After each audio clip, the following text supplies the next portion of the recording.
This little light of mine, it's like my peace of mind. Even when I'm in the dark, still gotta let me shine, let me fly. My mind's got wings on it, got a blue, got a brown, got a pink on it. My neck girl's got a sick wallet. I splash cash and I drink solid. Woo! I don't wanna act bad, don't wanna see a pat flash. I just wanna black out with it. Right, just come in from a test. The test was see if I can stop it from overheating with the fan on, and failed. Just checked the video. I got into about 4 minutes and 50 seconds before it cut in the thermal protection. So the fan's not solved the problem. So that's where it would have been if I'd have just carried on and done what I was going to do, which was to run it with the fan on. I haven't really got a lot of choice now, but to go back to where I started and maybe even change back to the original motor, because obviously I've still got it. I've never ever run into a heat problem with these motors. Now, I've always run them at 43 kVA. This one's running at 52.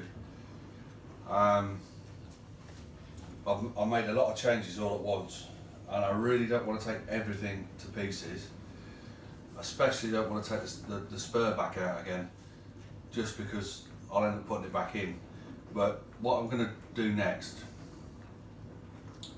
to try and get somewhere is to put the standard pinion on the original motor, leave the spur in, and I'll put the fan back on anyway, just because.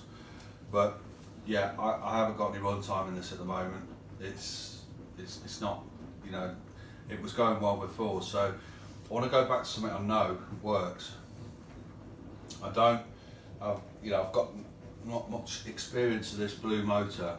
I don't know what it takes, what it can take, what it can't take. I know what these ones can take. So ideally, what I'd like to have done is basically up the pinion on that motor, then up the spur on that motor, and I would have seen what would happen with the original motor, then swap the motor and see what happens then. But I had all the bits here together, so I kind of jumped a load of steps, and all it's got me is unreliability. So yeah, I'm going to put the standard pinion on this orange motor. I'm going to put it back in. The reason I'm trying to avoid doing this is because it's such a pain to match it all back up again. But if I can get away with the standard motor and the standard pinion, then I'll have got somewhere. So I need to rule out the ESC being a problem as well. I really just don't know. The motor feels hot at the end of a session, but they always feel hot. I just don't know how hot. So yeah, if I'm honest, I don't actually know what to do. If I had my choice, like I said, I would work through everything incrementally. I'd up the pinion first and then the spur, because the spur is quite a big jump. I think it's, let's have a look at the packaging. Yeah, it's gone from 75T to 66T, and the pinion has gone from 27 to 32. So that's a whole load of gearing to go up all at once. Now, if I'd have done all that with a standard motor and I started overheating, I just know that I've overgeared it at that point, and something I run reliably can't cope with that. I'm not sure about this motor. I'm just not sure about it. So I might change my mind and swap the spur as well. I don't trust this motor. Once you stop trusting something, you don't trust it. You can't run with it. So it was going ever so well with this in, and I was just sort of trying to push the limits, and it looks like I've pushed them too far.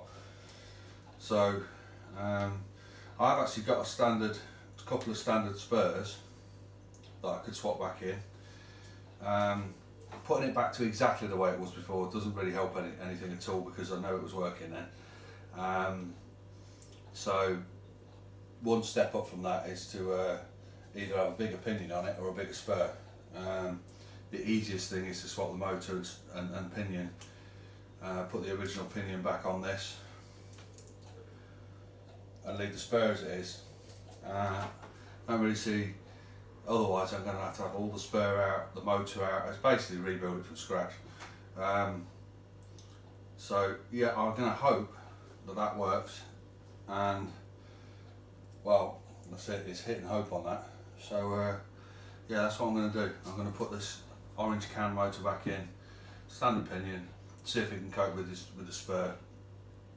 If not, I should go back to the standard spur and then just do what I would do normally, and that's just up pinions. I had too many options here, and I sort of did them all too much together, and it just cocked it up. So yeah, that's it really. Like I said, it got just under 5 minutes. It goes well, it handles well, so you know, the wheels and tyres are good, although they're wearing ever so quick.